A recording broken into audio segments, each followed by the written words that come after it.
morning, ladies and gentlemen. And as the wheeled vehicles make their way off the arena, do give the crews a wave as they pass. We're going to move on, and we are going to see 3 vehicles from the Bannister collection of historic armour.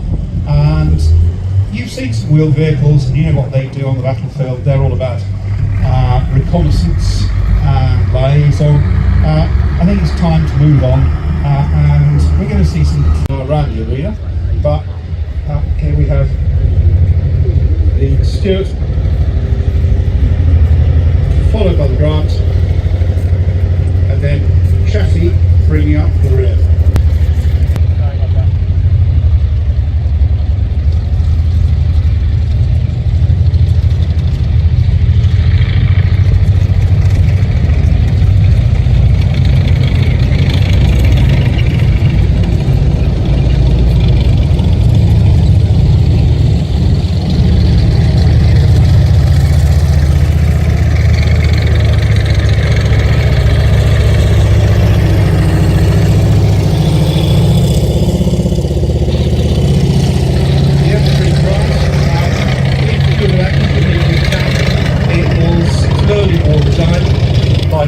The good reason for that, mechanically, Grant and the Sherman, the early Shermans, are actually very similar.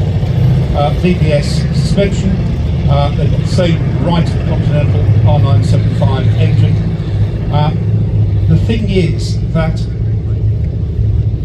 the American industrial machine had not been designing tanks very long. The war was starting, they realised that it's got a 75mm gun in the hull, and it's got a 37mm gun in the turret. What will have that turret on top, it actually makes it very tall indeed. It's almost 10 feet tall.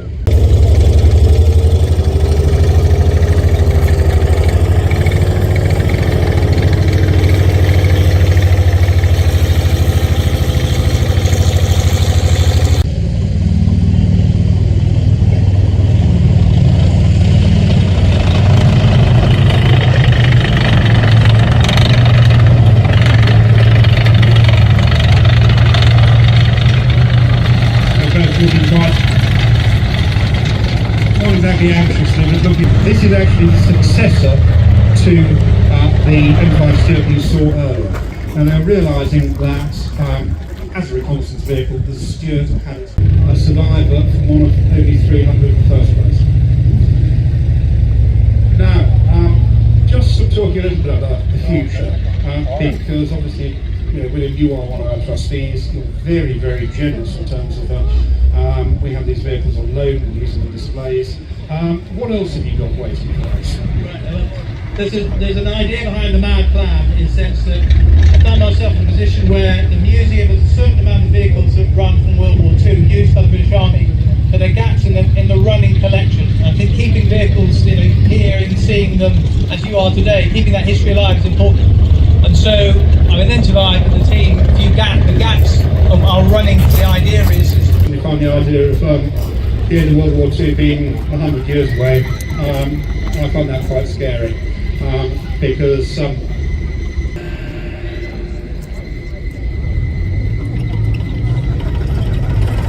whilst you're enjoying the show, don't miss the opportunity to go inside and see the tank. You can come face to face with more than 300 tanks and hear powerful stories from soldiers.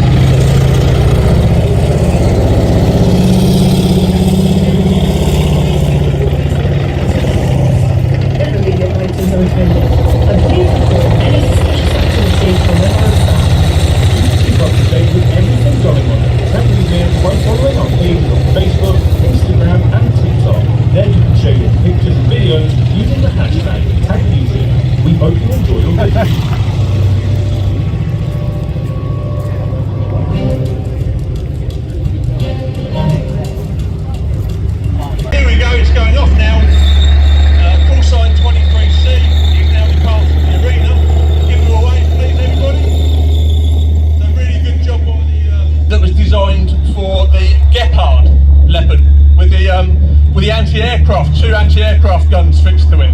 That's because that had a heavier turret, so you needed to give it more oomph. So They put a bigger dozer blade on it and they pulled on. Other use of that, it was being used as well.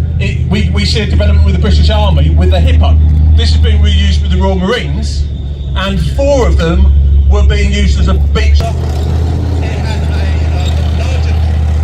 had a grab arm. Right, we've got some incoming fire now, yes, some bread guns opening up, keeping the heads of the Germans down. They don't realise they've been flanked by a unit of Sherwoods. The Sherwoods are being supported by elements of the 142nd tanks who aren't on the field at the moment, but they know they'll be coming and they're going to get down that fire on those Germans.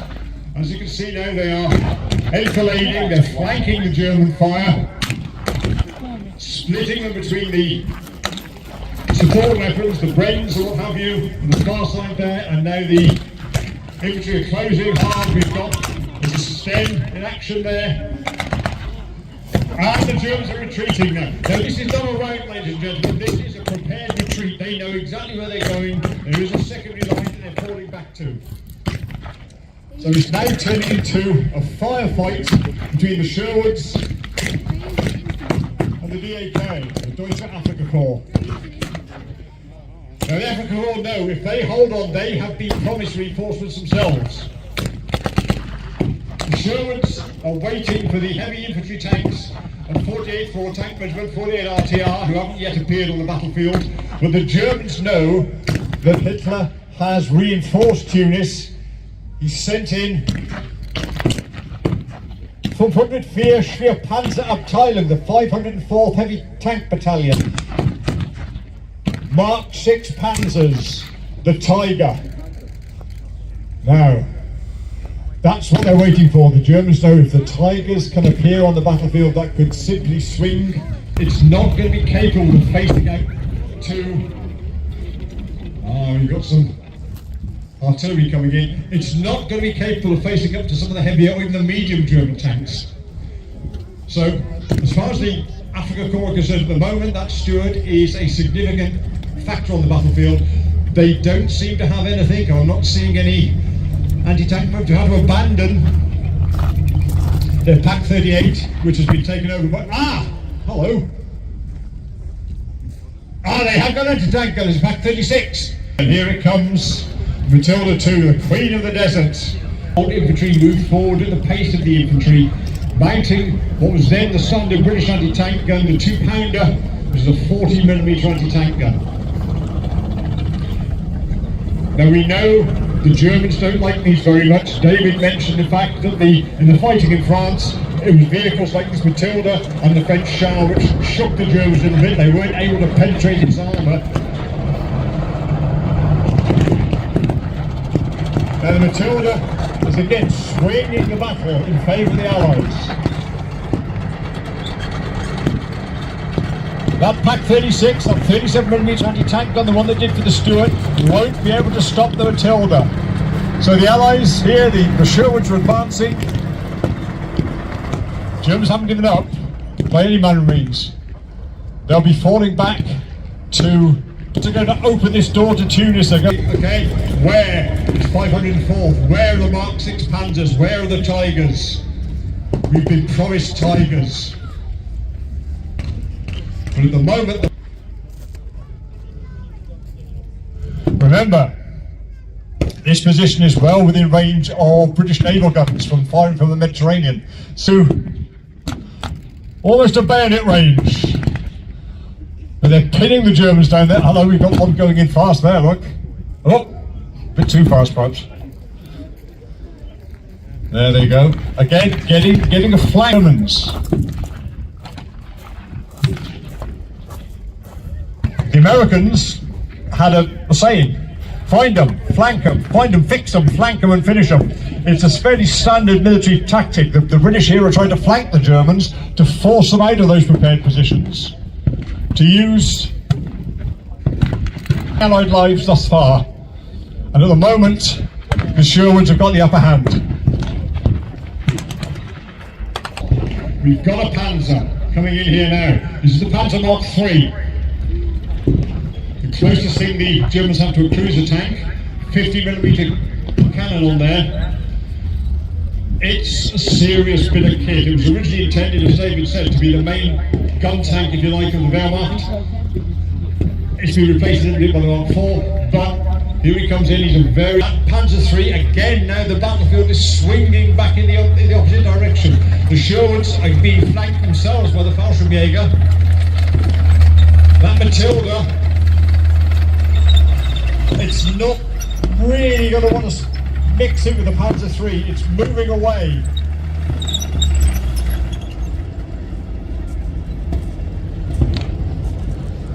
And remember, ladies and gentlemen, the initial purpose of the Panzer III has got machine guns, 2 machine guns there.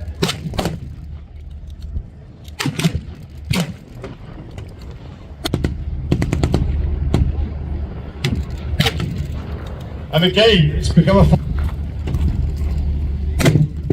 So where is 48 RTR? Now, the Sherwoods are having to withdraw now. This battlefield is swinging backwards and forwards, backwards and forwards. It shows you how relatively little is required to tip that balance. As it is, German armour reinforcements have got up to the top of the ridge before the British. The Matilda's withdrawn to safety, the Sherwoods are taking cover, and the German paratroopers, the Fallschirmjäger, are pushing ahead their advantage. Everything is going to hinge now on what comes next. Who's going to get here first? I can hear a Maybach engine, ladies and gentlemen. The 504th have arrived. The 504th have arrived. The heavy Panzer, Panzer VI, the Tiger.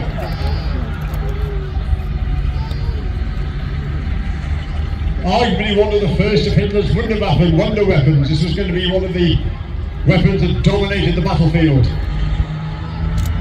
In a toe-to-toe contest in April 1943, the Allies have nothing that can go toe-to-toe with the Tiger. That will come later on, but at the moment, the Tiger dominates the battlefield.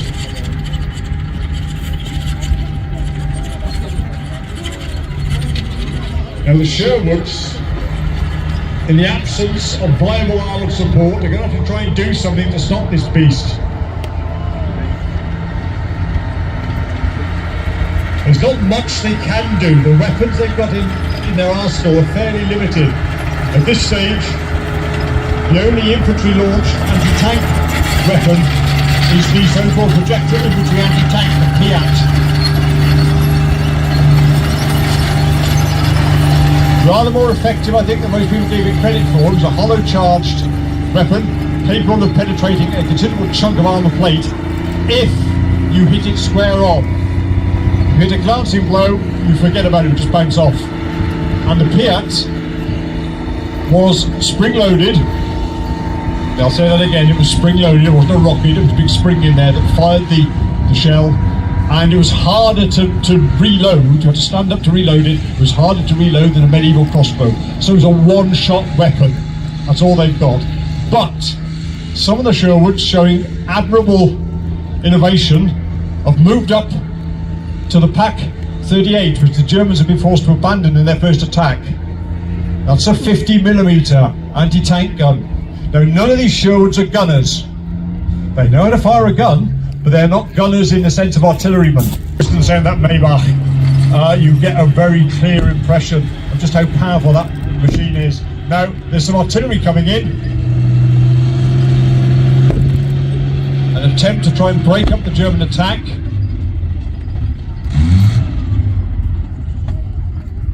Anything other than a direct hit is probably not going to bother the Tiger too much.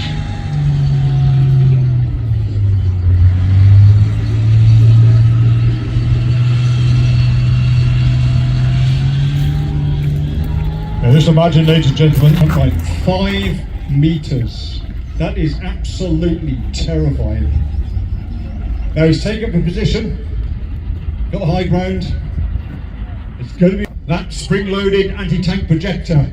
And he, with his number 2, is closing as close as he possibly can to the Tiger. Remember, he needs to get close. He needs to hit it at 90 degrees. Anything other than that is not good enough.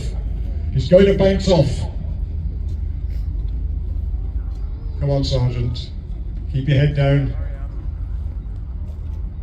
They haven't seen you yet. If they have, they don't believe what they're seeing. Take it steady now. Take it steady. That's a very heavy. He's hit. No, it's bounced off. Sergeant, get out of there now, quickly. Come on, run, guys, run.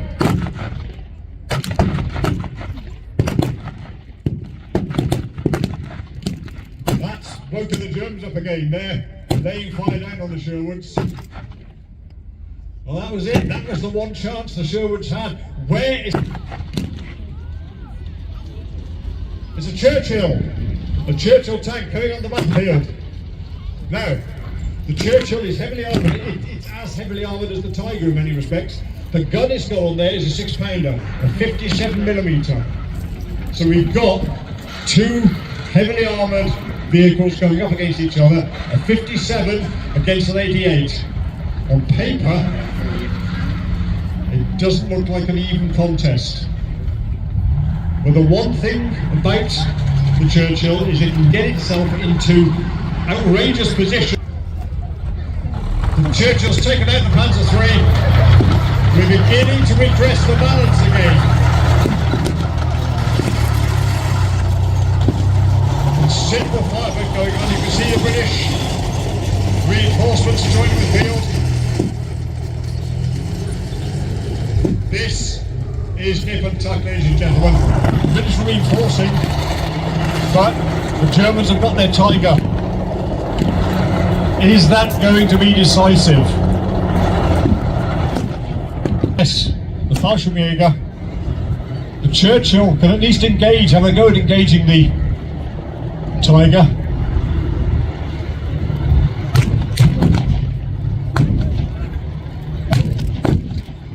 Now the Fallschirmjäger withdrawing to a prepared position again, keeping fire down on the advancing Brits on the battlefield.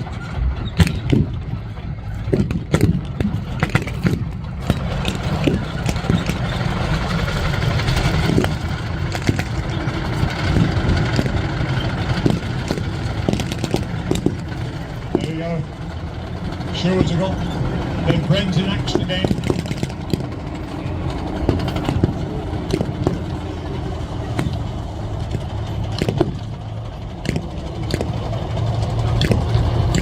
So much here is going to depend on... Hello, the Sherwoods. They're on the back 38. They're turning the back 38. Come on, guys. Whether the Sherwoods there. A hit. They've hit the Tiger.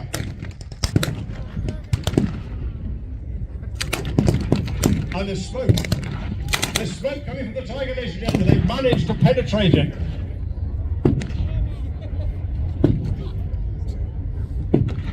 Now what? The Sherwoods are pushing forward their attack. They've already reached the second line of defence.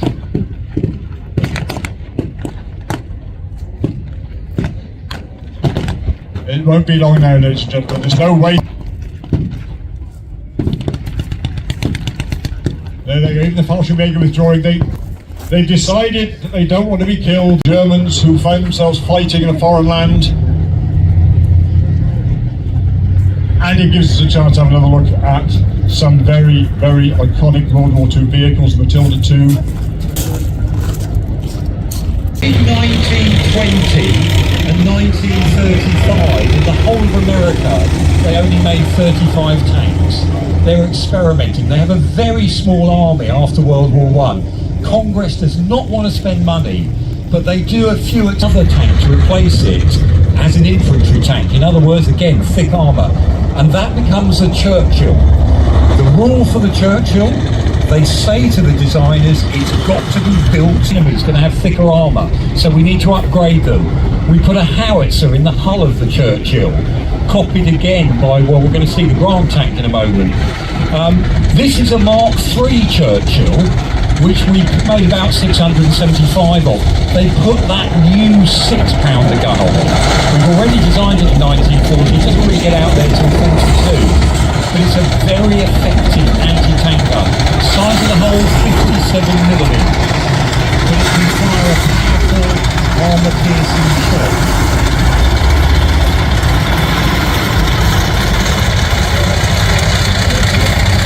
In terms of a tank-on-tank battle, but that rarely happens one against one that way. It's part of a bigger force, a way of war. You're using other things along with your tanks, artillery, all sorts of other bits and pieces come together.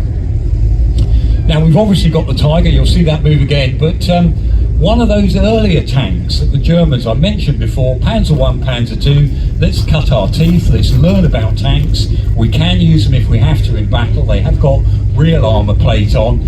Panzer III, this fellow behind me driving now, and Panzer IV is what the Germans, they have a lot of trouble, but they start building at the end of the 1930s. Now this particular Panzer III, Maybach petrol engine in the back, all the German tanks are petrol engine. Diesel tends to be allocated to the German Navy and U-boats, so they keep petrol on the go that way. All the German tank engines designed by one company, Maybach, and the Germans is a 5cm, a 50mm gun that's a towed anti-tank gun. They decide to put it, they call it a pat gun when it's in the tow position there, you put it on a tank there and it becomes a KWK, it's a tank gun that way. And they squeeze that into the turret to therefore give this more. They added bits to it so it tried to survive in the better desert conditions. Captured, probably fought at Allenhower for the battle there, captured by the British and brought back with a number of other tanks for analysis. So it's got a proper battle history behind it, this one. And if you look at it closely, it's got some damage on it before it was captured that way. So that's a German Panzer III, the standardish tank. They end up, by the way, putting a 75mm and have 3 different guns on it before it goes out of production with the Model N at the end of this. This is the Model L we've got there. Still running, beautifully engineered, classic German efficiency, still going to this day in that way. But again, the interwar period, when they are starting to build tanks, Britain is coming knocking at the door saying, can we put in some orders for medium tanks? We want 3,000 medium tanks. The French do the same. Can you make quite sensibly the Americans go around and say, I tell you what, why don't you buy into that army program instead of making separate tanks for you guys? Of armour protection. And what comes out is the Americans call it the Lee tank, we call it the Grant tank. Actually, it's Churchill who insists that we give them names. The Americans will call this an M3 tank. But it's a really important one because lots of things about that are really like the test bed for the Sherman. They just can't build a turret the right size yet.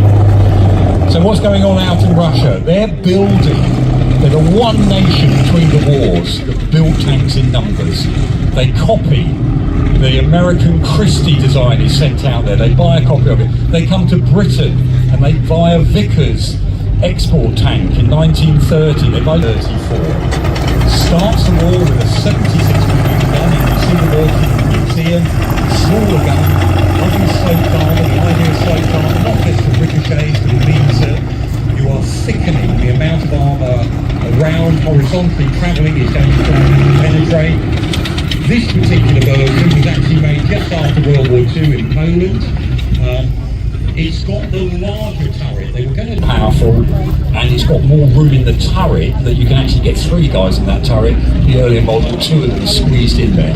Crew conditions, though, don't forget, with the Russians, no one gives them monkeys. They don't really care as much. Whereas, British, we squeezed ourselves in, sometimes 3 guys with a turret. The Americans don't report to us with space. Better protection, 25mm of armour on that chaffee, but at a great angle, so again, much thicker for an incoming round to have to go through, and they give it a gun. The gun on that is 75 millimeters, but it takes a couple of years before we see it in service. Just about gets out to Western Europe just before the Battle of the Bulge. But again, it's how these things, you can predict what's going to be needed. The Tiger's the one that seems to jump ahead of everybody because it becomes sitting bigger tanks, bigger firepower on those tanks. So we start a heavy cruiser program, and that heavy cruiser program leads to what many people, I would definitely say, it was probably the best tank for the next 20 years. That's the famous Centurion. It just 680 horsepower, real need for a change there. The great thing about the Centurion tank, just like again, looking at those counter-free, you can punch the gun. It was designed specifically with the idea to get a bit better or bigger anti-tank and put it on this vehicle. So it starts with a 17-pounder. We move on to a gun called the 20-pounder. That's the type of Centurion we were using in Korea. Lots of other countries after World War II, they thought, no, America, for example, age of the tank's over. Suddenly, because of what happened in Korea, everyone's queuing up to buy the Centurion. In fact, when we thought we had enough spare, we start selling them to Switzerland. And that was, again, one of those really important. We stopped making it in 1962. It's still out there. South Africa are still using Centurions to this day. Now this tank, it's an interim model, this one. This is called the Comet. We're waiting for the Centurion, but because the Centurion's a bit different, the Cromwell was it's great, it's a good tank, but it's just not maybe got enough firepower or enough protection. So in between the Cromwell tank and that lovely Centurion, we come up with this tank. And it does get, because it means you can fit more ammunition inside, and it's easier for the loader to handle it, load it in the barrel of the gun. It's the last tank that we make. The Comet tank now takes 2 radios. It's got a 19 set that's called the Talking Brother tanks. It's got a 38 set, so it can talk to the infantry that are accompanying them. So, you know,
So 1,300 Tiger 1s made in the Second World War. This still is actually running, 6 original ones left, put together again from lots of different pieces.